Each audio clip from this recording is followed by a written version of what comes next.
You all have been waiting for. It's Chrissy and Adriana. Chrissy and Adriana, you are here, right? Yes, I'm seeing your presentation. All right, thank you for joining us. Thank you for willing to be the the final presentation here. And thanks for everyone who is sticking with us for CennyCon. So I have nothing more to say other than welcome, and the presentation is all yours. Welcome. Hello. Thank you for sticking around and attending our presentation, Born Digital Pandemic Internship, Creating a Digital Humanities Internship Utilizing Critical Librarianship. My name is Chrissy O'Grady, and co-presenting with me is Adriana Martinez. We are both research and education librarians at SUNY New Paltz. And our presentation reflects on our work as early career librarians to establish a remote digital humanities internship in the fall 2020 semester. Because we want to hear from you all, there are reflective questions throughout our presentation. So when we encounter one, we're going to take a moment and think, and then I hope that people will feel comfortable to share and respond in the chat.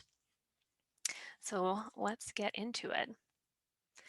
So the first question is why? Why create an internship?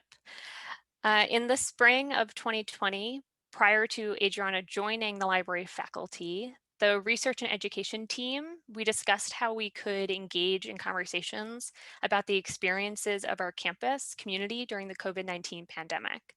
And we really wanted to create an outlet for student experiences during a really stressful and difficult time, and hopefully preserve their narratives in written, verbal, and artistic forms. So our colleague Jen Rutner reached out to the faculty member who runs the history department's internship program and floated the idea of like a library digital history internship to them. And it wasn't until August of 2020 when a history senior was really interested in finding a way to archive student voices and asked to work with us on a 1-credit 40-hour internship project. And so that's sort of like the why we created an internship, really as a way for us to try to engage with our patrons in a way that would allow us to work with them remotely.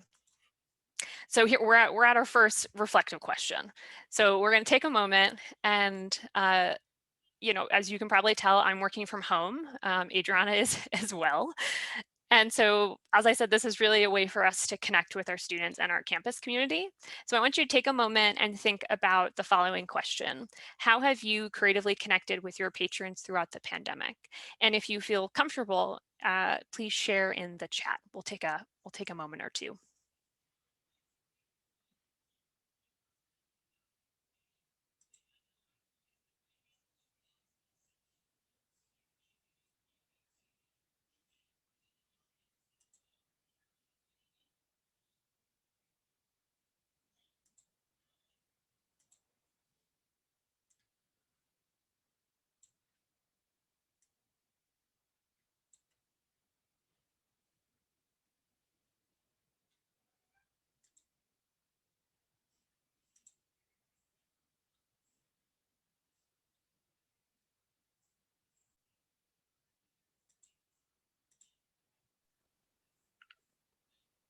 We'll give another minute for responses to our question.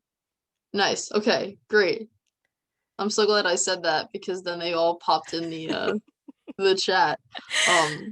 Great. So Yeah. Chrissy, would you like to read some of those out? Yeah. So Sarah is saying, and I won't include last names just in case anyone isn't comfortable with that, but Sarah says personal phone calls at the very beginning. Mike says Zoom programming and take home craft kits. Carolyn says lots of emails. And Anita says encourage an independent writing group as a follow on to a more formal library workshop. Yeah, Rodney says provided curbside printing. Yeah, it's going to look differently for each library, right? The types of things that we do and the types of things that our patrons want.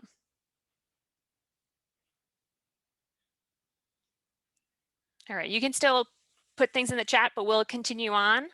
But like I said, feel free to keep chatting in the chat.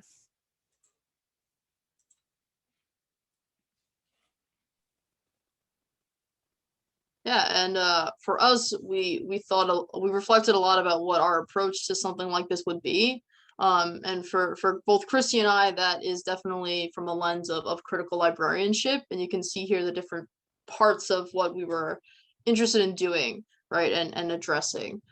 So critical librarianship for us focuses on the existing power structures, inequality in access to materials within libraries and that extend into libraries, right? And how that is mirrored and reinforced within libraries and our work as librarians. And I feel like I just said the word libraries a lot. But that's thinking in the context of higher education, and also thinking about the impacts of how that is affecting and how that is experienced by specifically our students or by our patrons, and how that has implications throughout our lives, right, in the United States, and here, especially in New York State, right? So this lens provided a lot of space for us to explore not only library spaces with a critical lens, but also think critically about the current historic and cultural moment and momentum that's impacting all of us right now, especially, right? So this internship shows how critical librarianship can be incorporated beyond a single one-shot session or one-shot program into a full course or a full multi-session program to build engaged critical literacy skills and engage students or patrons in conversations about representation and white supremacy within a lot of GLAM spaces. So you can see here we have our cool graphic that Chrissy made, thinking about the internship from all of these different angles and positions that we wanted to address, right? So for the way that we think about it, it's from a higher ed lens, but that can be adapted to public librarianship as well, and thinking about other library spaces, right? Digital scholarship will be something we dive into. The experiential learning is a part of when patrons ask for programming, how do you adapt to what they're asking for? So that's really something that we wanted to stress in the way that we did this.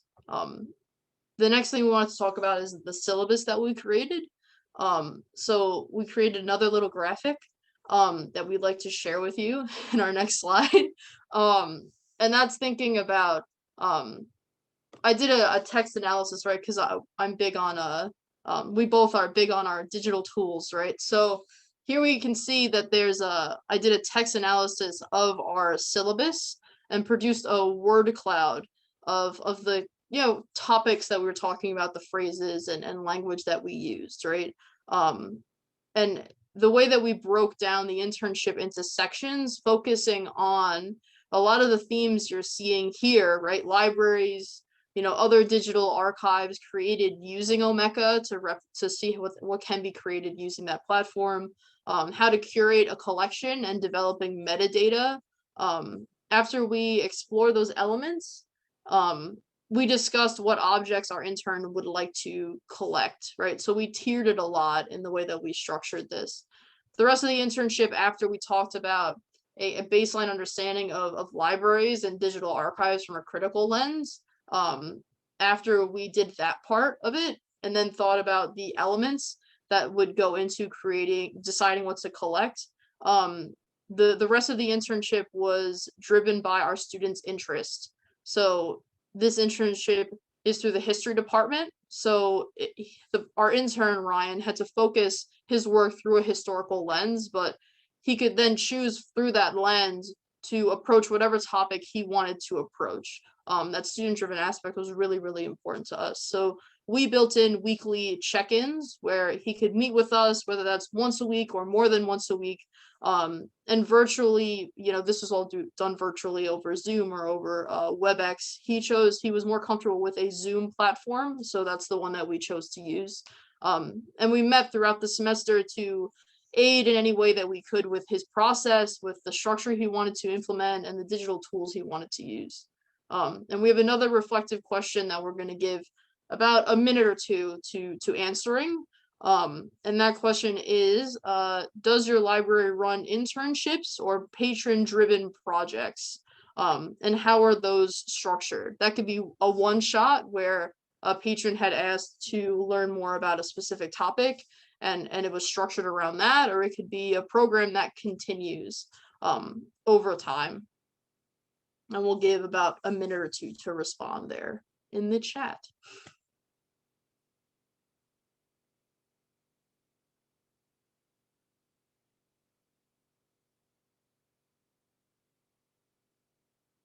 For our library, I'll answer that question for us.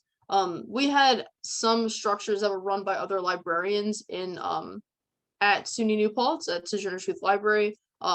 That's like we had a structure for our reference students, our reference student workers have an entire program around how to do their position. And we also have a social media internship that's run by one of our fellow colleagues there at SUNY New Paltz that's also geared around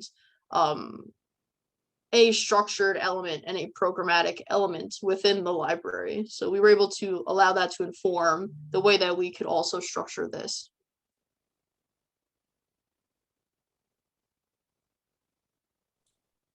I'm going to break in for 1 second and just give the audience a quick tech tip.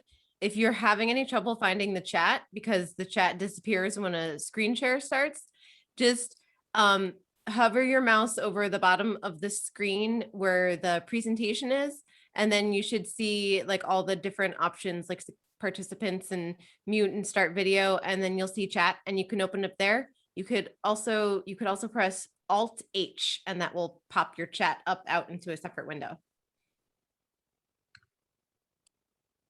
Thank you so much. Yes, a very, very important aspect of this presentation and these communications in this virtual space.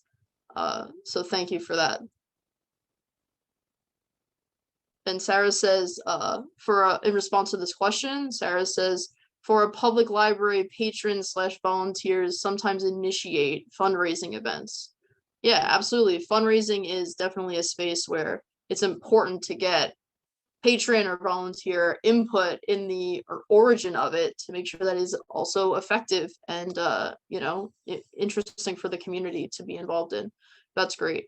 Yeah, and we're not thinking entirely in the long-term programmatic pieces. I know especially this past year it's been difficult to get the kind of one-on-one communication that normally we're able to have all the time with our patrons and with our community.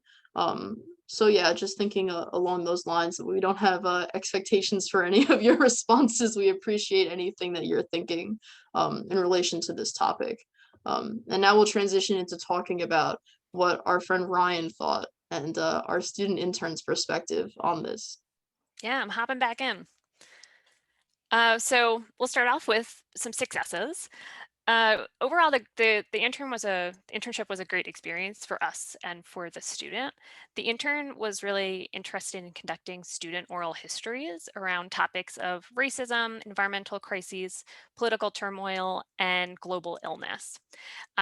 And this was not what we initially imagined the topics would be like, right? So it was exciting for us to see what he had in mind and to kind of adapt to fit his interests, right? Because we wanted it to be student driven.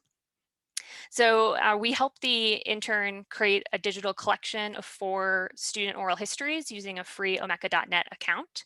And we were able to help the student create a timeline using Timeline.js of the major events in 2020 that he wanted to focus on. So a really huge success for us was that we were able to do this entirely remotely. That includes teaching the intern how to use Omeka.net and providing tech support throughout the whole project. The student didn't always feel very comfortable with technology, so it was a huge success that we were able to help him in our weekly meetings or through email to help him create that digital collection in Omeka. So it was really important for us to get feedback from our intern about the experience, right? A goal of ours was to provide the student with a lot of agency over their project and make it really student driven. So in the intern's own words, quote, Chrissy and Adriana gave me a lot of choice in this internship. So I was able to set a criteria of goals I wanted to accomplish for myself: personal goals, enlightenment goals, and historic goals. And you can see on the screen, this is from screens from a PowerPoint that he presented about the internship. So these are blanking on the word, slides from his presentation. So I think because we embraced critical librarianship, we were able to create open lines of communication between us and the intern around these difficult topics by approaching those conversations with a sense of care for one another. And I think that you can see that in the first sort of image, the first slide, where he says how I met Chrissy and Adriana.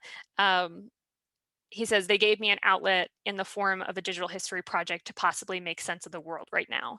And that was really touching to us as we watched him present, to know that he felt comfortable with us to talk about the situations that are happening, and that he felt like he was getting something out of it, more than just that it's a digital history project, but that it helped him understand what was happening. And so it was really touching to hear him say that. So because we approached these conversations with a sense of care for one another, we were able to build a more thorough understanding of the positions of libraries by interrogating library and archival practices, as well as the representation of people and topics, and how to approach these sensitive topics during oral history sessions, since he was the one conducting the oral histories, as well as creating the sample interview questions that you see on the right-hand side of the screen. So I got another reflective question for you. Let's stop and let's think about patron feedback for a moment. So as I said, it was really important for us that this was a student-driven project, right? And so his feedback was really important. I like to think of it like we provided the structure of the internship, but the intern provided all the ideas for it. So if you can take a moment and think, how does patron feedback and perspective factor into the effectiveness of library supervised internships, if you do them, or other student or other patron-driven projects? And again, if you feel comfortable, if you can share your thoughts in the chat. And Debbie asked what was the timeline software we used, and that was Timeline.js. When I'm done with the presentation, I can put a link in the chat. So I can say for us, we're doing the internship again this semester.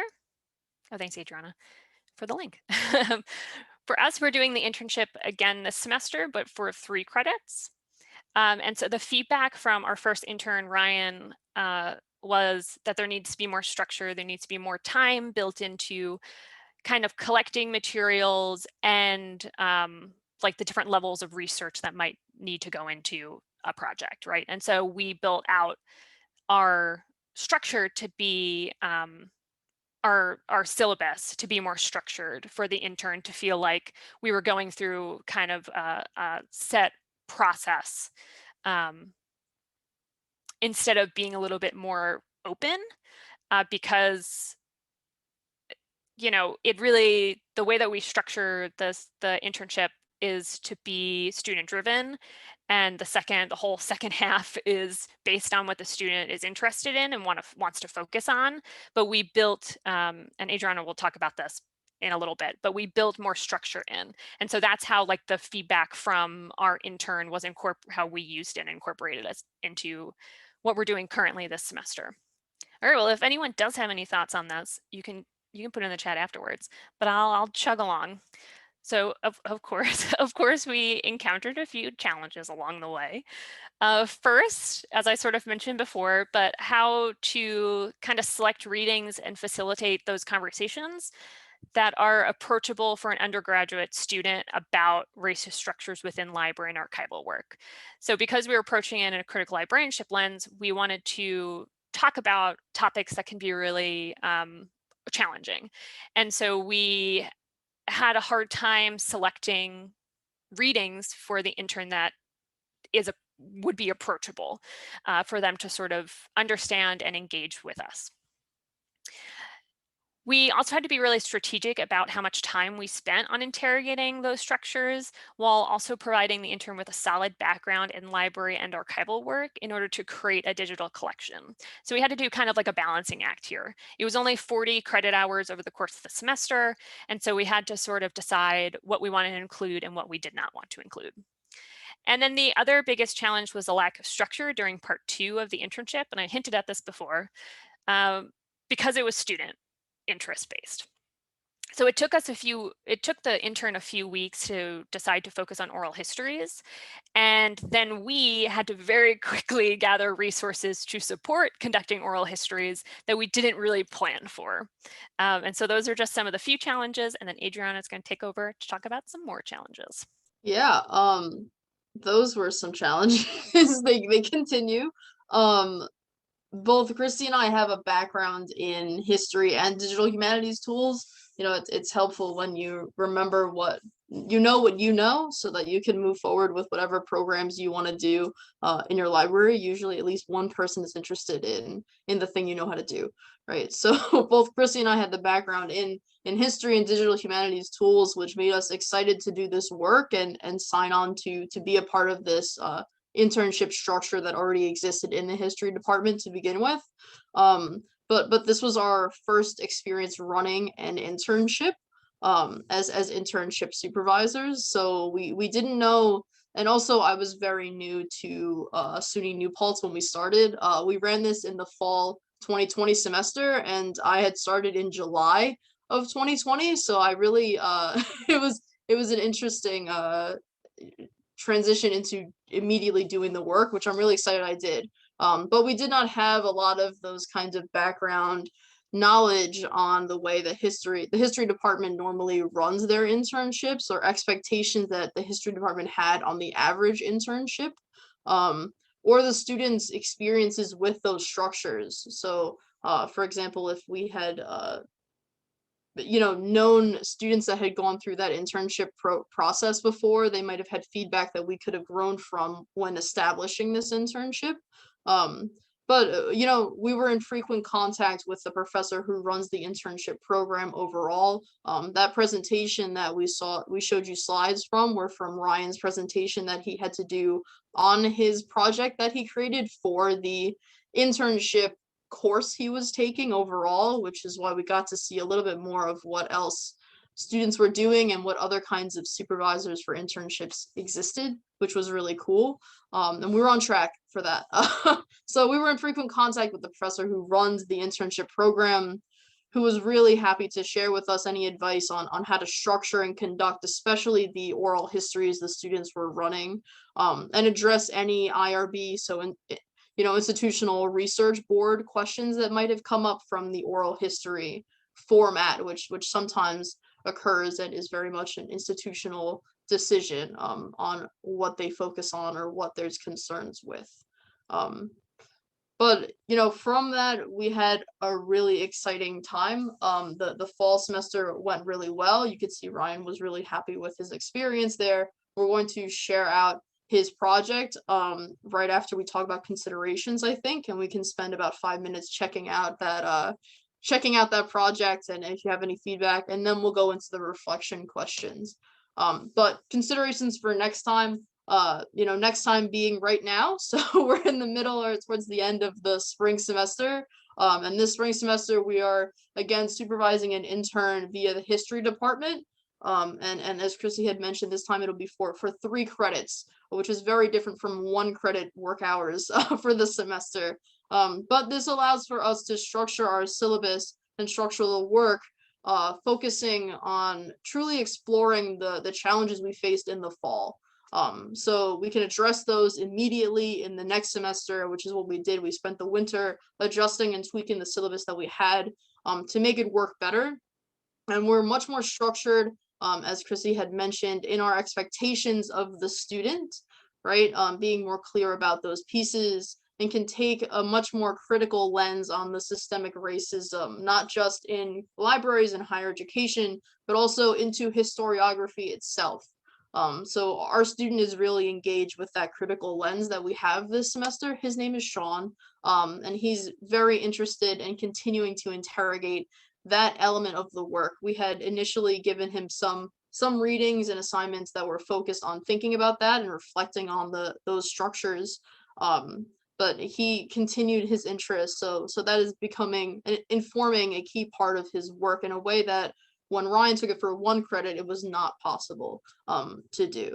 So we're incorporating also more digital scholarship tools to build our intern's skill set, which he can use beyond the project that this one is allowing for. So that timeline software, we use Timeline.js, and this semester we're incorporating a lot more of those digital tools that can continue to grow, especially a history student's process in their research. So we are using Zotero as our main form of sharing out readings that are assigned, and also as he does his research, as Sean does his research into this process, into his topic, he is sharing with us the sources he's finding and making notes in this shared document via Zotero. So he's showing us what he's finding, and then when we go back and meet, he's talking about it in a way that we're all able to see what he's working on and where he's at with something, which also allows for us to approach his work and him when we talk about it with a more informed lens. We're also incorporating SUNY New Paltz has approached Microsoft products a little differently. We're eventually not allowed to use Google anymore. So we're also transitioning out of Google to think a little bit more about what other digital tools can we have shared notes on, so that then when he's moving into further research, or if he wants to continue that, he has the skill set of using Zotero regularly throughout this. He knows how to use Omeka. He's comfortable using digital note-taking tools and sharing that with friends or colleagues that he might be working on a project with, among other things. In which case, we're also building in 2 other digital scholarship tools that he'll probably end up working with. One being ArcGIS to create a map of the structures. He already has some experience using ArcGIS, which makes it easier for us. And thinking about things from that lens as well. So we have explored our own capabilities in order to be more clear when our students choose their focus, how they can incorporate that into their work. So this is all informed by what we're able to support. So what I'll share is the project in the chat. I think I got ambitious about how much time we have, but I'll share the project in the chat, and then I'll ask our reflective question. And that is Ryan's project, and Ryan has complete ownership over it, and you'll be able to clearly see his lens when you check out his project. And our reflective question at this point is to think about, are there opportunities within your library to supervise internships and or patron-driven projects? And what benefits do you foresee engaging patrons in these types of projects would give? Right, so what do you think would be positive from doing something like this, where it's partially built in structure by a librarian, but then the conversation continues beyond that expertise level? And we will give a minute to respond to that, and we will add our thank yous. We have a question that I think we can respond to at this time. Was the intern selected from a pool of applicants? Is it competitive? Trying to envision how something similar could be initiated in a public library environment and what incentive we could offer. Since we don't have the option of awarding credits yet, perhaps a partnership with a school would have to be part of that plan. That's a great question. Thank you for asking it. I guess I'll respond first, and then Chrissy can go next. Was the intern was selected from the students that were chosen, the students that enrolled in the class. So this is something that's an upper division course for our history department. So these are all students that are in their 3rd or 4th year, and they choose to enroll in the intern in the communities. I forget the name of it, but it is a specific course where they can then choose how many credits they want to take it for. So there is a formal element that's run by a history professor, and then there is the internship itself, which is run by us. So that they did not have a large pool this semester for the fall and the spring because we were all remote, but from speaking to the person that runs the internship, normally they have much, much more students, right? So one of the challenges we will end up facing eventually will be thinking about when there are more than, 2 people that might be interested in doing this, how do we measure that out? How do we choose that process? How do we go about that process? The incentive I think that could be cool for a public library is really to build a skill set that people can use beyond this course, right? So incorporating those different, especially digital elements to build a literacy around something, even like creating a critical lens and a critical literacy around a specific topic could be really cool and interesting, and enough for someone to maybe be interested in doing that. But what do you think, Chrissy? I'm going to move to the next slide just so that, because we're on questions, and then let me get the chat back up. So I think maybe a way that you could do something similar in a public library is to do like community archiving, creating, like making the project be like community submissions or contributions, where it's sort of like a shared, like creating some sort of shared experience. Again, I don't really know, I don't know your specific library or kind of how that would work, but when we were exploring other Omeka sites, there were a ton of community archives options. And so there's an option within Omeka to create, to have like contributions turned on so that people can submit work. And so that could be a way to kind of like do something similar without having like a student do the work for credit. I hope that makes sense. And then to Rodney's point, yeah, it's a lot of work to run the internship. We don't, this is on top of what we do, our normal job. We don't get paid or any stipend or anything for it. But again, it was a way for us to sort of engage with our students, because we don't get to see them all the time now. So it is a lot of work, and we are talking about expanding in the future when we get on campus, so we're going to have to talk about workload then as well. But I understand. I hear you. And then the other question is, did you do any marketing to generate student interest? No, because this was run through the history department, we had like a set of students who were enrolled in the course that could take our internship if they wanted to. And because I think last semester there was 5 students, and we said we just want 1 student. So only 1 student came and asked us to be the internship supervisors.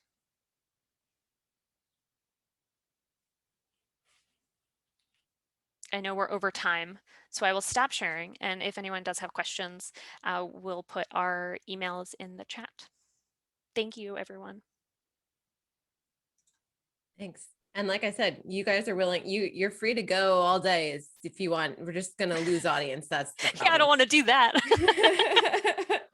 Because that was it. Thank you. Round of applause, Chrissy and Adriana. Thank you. Thank you so much.